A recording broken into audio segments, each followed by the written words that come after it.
बिस्मिल्लाहिर्रहमानिर्रहीम। अस्सलाम वालेकुम एवरीवन।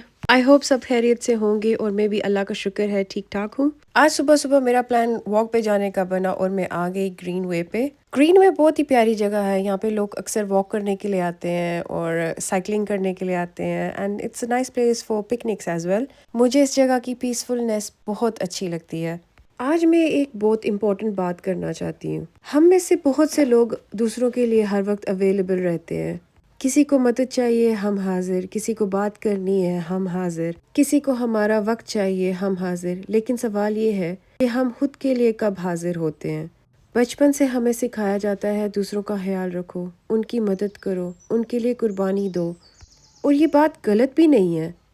लेकिन जब हम इतना दूसरों के लिए जीने लगते हैं कि अपनी खुशी, अपनी सेहत और अपनी ज़रूरतों को नज़रअंदाज कर देते हैं, तब मसला पैदा होता है। यहाँ एक बात समझना बहुत ज़रूरी है। सेल्फिश और सेल्फलेस होने में ज़मीन आसमान का फ़र्क है। सेल्फिश इंसान सिर्फ अपने बारे में सोचता है और दूसरों की परवाह नहीं करता। लेकिन अपना ख्याल रखना, अपनी बाउंड्रीज बनाना और हर वक्त सबके लिए अवेलेबल ना होना सेल्फिश होना नहीं है। ये सेल्फ रिस्पेक्ट है, ये सेल्फ केयर है।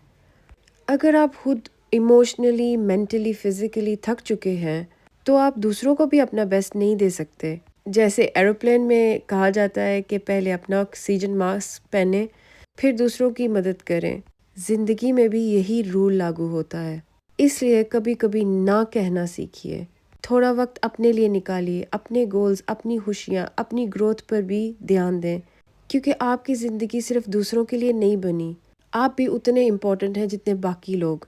ये याद रखें, अपने आप से मोहब्बत करना सेल्फिशनेस नहीं होती, ये एक ज़रूरत है। जब आप खुद खुश और मजबूत होंगे तभी आप सच में दूसरों के लिए भी बेहतर हो पाएंगे। और मैं ये बात इसलिए शेयर कर रही हूँ क्योंकि मैं खुद इस रूल को फॉलो कर रही हूँ। मैंने सीखा है कि हर वक्त लोगों के लिए अवेलेबल रहना ज़रूरी नहीं है। अपने लिए वक्त निकालना और अपने पीस को प्रोटेक्ट करना सेल्फिश नहीं बल्कि ज़रूरी है। एनीवेज, 2 घंटे की बहुत अच्छी वॉक के बाद मैं वापस घर की तरफ निकल पड़ी हूँ। सबसे अच्छी बात यह है कि ये खूबसूरत ग्रीनरी मेरे घर से सिर्फ 15 मिनट की दूरी पे है। आइलैंड की मुझे ये बात सबसे ज़्यादा पसंद है। अब बस घर से बाहर निकले और हर तरफ ग्रीनरी ही ग्रीनरी नज़र आती है। इतना सुकून, इतनी फ्रेश हवा और इतना पीस मिलता है कि दिल खुश हो जाता है।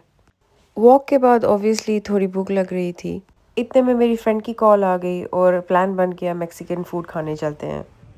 फिर हम सीधा टाउन की तरफ आ गई अमीगोस पे और यहाँ पे हलाल चिकन अवेलेबल है जो मेरे लिए एक प्लस पॉइंट है। यहाँ पे मैंने लिया सैलड और मैंने बर्गर लिया, चिकन बर्गर था, उसके अलावा एक strawberry drink and it was really delicious. मेरी ये फ्रेंड मेरी कलीग भी है। यहाँ से हमने लंच करने के बाद जॉब पे भी जाना था और फिर हम जॉब की तरफ निकल पड़ी। आज शाम को जॉब ख़त्म करने के बाद मैं अपनी एक कलीग के घर चली गई। वहाँ पे हम कुछ कलीग इकट्ठी हुई थी। वहाँ पे हमने बहुत सारी गपशप की, टाइम स्पेंड किया। फिर वहाँ पे मुझे बेला मिल गई। She is a very good girl. और उसके साथ फिर मैंने खेलना शुरू कर दिया।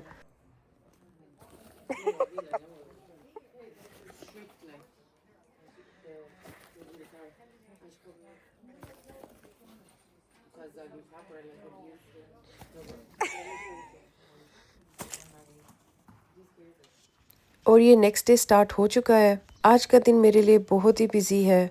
इसीलिए सुबह सुबह मैंने वॉशिंग मशीन में कपड़े डाले ताकि मैं इनको टाइम से ड्राई कर सकूं। क्योंकि आज शाम की मेरी फ़्लाइट भी है और इससे पहले मुझे घर की सफाई भी करनी है और खाना भी बनाना है।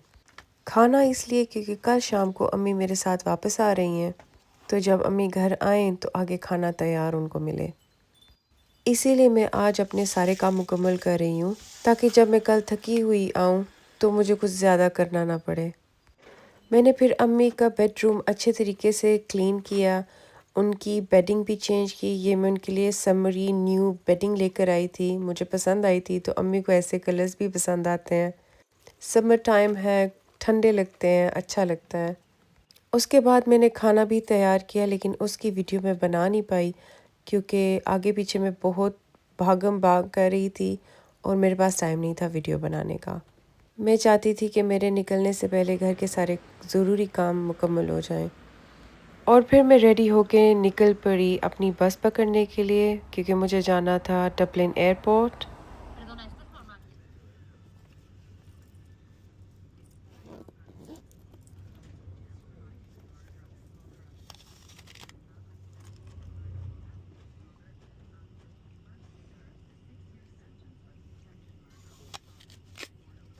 तकरीबन 7 बजे मैं एयरपोर्ट पे पहुंची। मेरी फ़्लाइट रात के 9 बजे की थी, लेकिन एयरपोर्ट पहुंचने के बाद पता चला कि वो 1 घंटा और डिले हो चुकी है। तो यहाँ पे मुझे लगी थी बहुत सख्त भूख और मैंने यहाँ पे लिया एक हेल्थी ऑप्शन और ये मैंने लिया था ओवरनाइट ओट्स बिस्कॉफ फ्लेवर में। बहुत ही मज़े का था, पता नहीं था कि नहीं था, लेकिन भूख की वजह से मुझे तो बहुत मज़े का लगा। रात के 10 बजे फिर बोर्डिंग होना शुरू हुई, तो मैंने भी प्लेन की तरफ भागना शुरू कर दिया क्योंकि अभी तो मेरा सफ़र शुरू हुआ है, बहुत सारा बाकी है।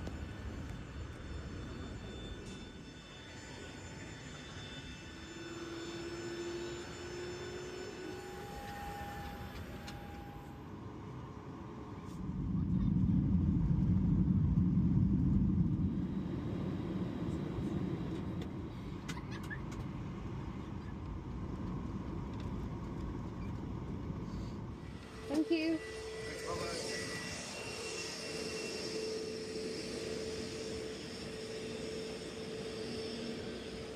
और फाइनली 1 घंटे की फ़्लाइट के बाद मैं लूटन एयरपोर्ट पे पहुंच चुकी थी। एयरपोर्ट से बाहर निकलते 12 बज चुके थे और थकन से मेरा बुरा हाल हुआ हुआ था। यहाँ पे मेरा भाई और मेरे नीस एंड नेफ्यू मुझे एयरपोर्ट से पिक करने के लिए आए हुए थे। क्या यार? वालेकुम सलाम। किया कटसन 15 मिनट नहीं सो गोल 10 7 मिनटां ने 10 मिनटां ने 7 पौंड अस्सलाम ਉਸ ਤੋਂ वालेकुम। ਉੱਪਰ 1 ਮਿੰਟਾਂ ਨੇ 1 ਪੌਂਡ अला ਹਾਂ तो ये क्या है? चक्की aussi चक्की लकी। ਇਹ ਗਈ तू सदा परफ्यूम ਇਹ ਗਈ ਹੈ ना Panchen I thought you got chocolate. I got so excited. ਇਹ ਆ ਗਿਆ अला और फिर मैं आ गई हूँ अपनी सिस्टर के घर। मेरे बहनोई अभी हज करके वापस आए हैं और इसी खुशी में इन्होंने घर पे बहुत प्यारी डेकोरेशन की हुई है। मेरी नीस ने बहुत प्यारा सा केक ऑर्डर किया हुआ था हज मुबारक का। हमने ये केक भी इंजॉय किया और मेरी बहन ने पेरी पेरी चिकन भी ऑर्डर की हुई थी मेरे लिए, तो वो भी मैंने खाई। खाना खाने के बाद मैं और मेरा भाई निकल पड़े रेडिंग की तरफ क्योंकि अम्मी रेडिंग में है और आज रात मुझे उनके पास पहुंचना है। मेरा भाई रेडिंग से आया था मुझे लेने के लिए। घर पहुंचते पहुंचते हमें 3 हो चुके थे और जाते साथ हम सो गए। नेक्स्ट मॉर्निंग मैं उठी तो मेरी भाभी ने सुबह सुबह मुझे अपने गार्डन की चेरीज़ खिलाई ये ले लो ना। और माशाल्लाह ये बहुत ही मीठी चेरीज़ है। अले मुंडा ना लगनी है।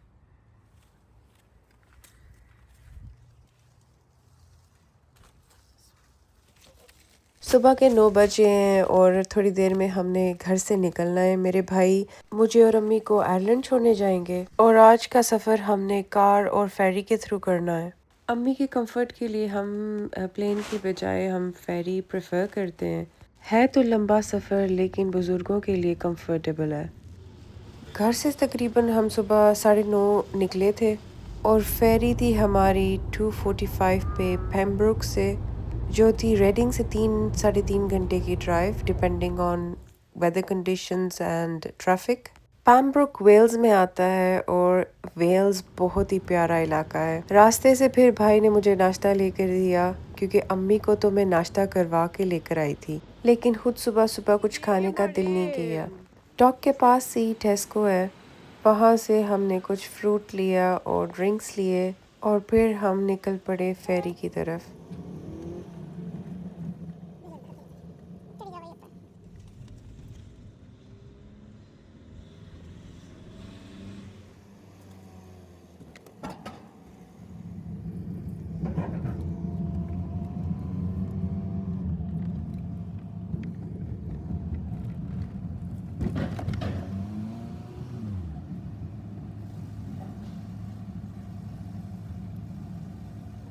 फेरी पे पहुंचते ही हमने अम्मी की व्हीलचेयर असिस्टेंट के लिए रिक्वेस्ट की थी, तो उसका वेट कर रहे थे।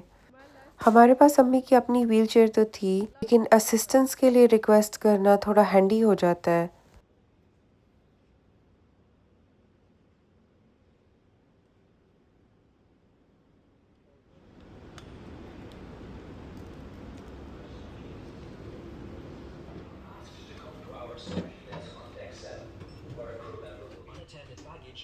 चलो परेशान नहीं हो जाओ। Thank you.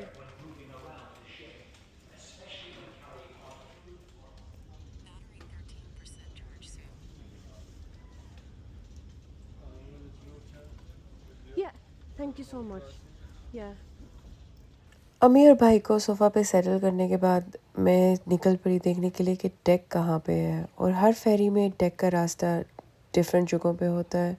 इस बार डेक तो क्लोज़ था क्योंकि मौसम बहुत ख़राब था, तो इस वजह से उन्होंने मेन डेक क्लोज़ किया हुआ था। सिर्फ साइड डेक्स ओपन थे, और उसको ढूंढते ढूंढते मैं थोड़ी लेट हो गई क्योंकि फेरी ऑलरेडी डॉक से मूव कर चुकी थी।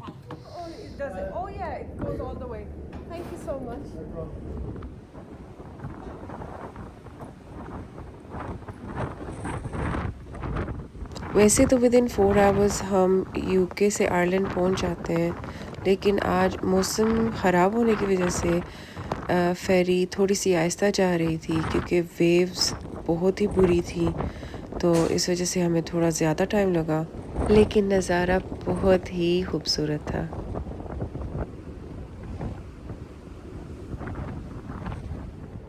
और ये जी हम पहुंच गए रॉसलेयर हार्बर पे, और यहाँ से मेरे घर की ड्राइव सिर्फ 1-1.5 घंटे की है डिपेंडिंग ऑन द ट्रैफिक, और यहाँ पे मौसम कुछ बेहतर था।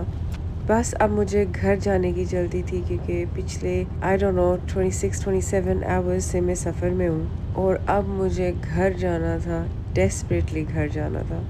घर पहुंचते पहुंचते हमें शाम के 9 बज चुके थे। घर पहुंचते ही हमने गाड़ी से सारा सामान उतारा, थोड़ा रेस्ट किया, खाया पिया, और फिर हम सोने चले गए।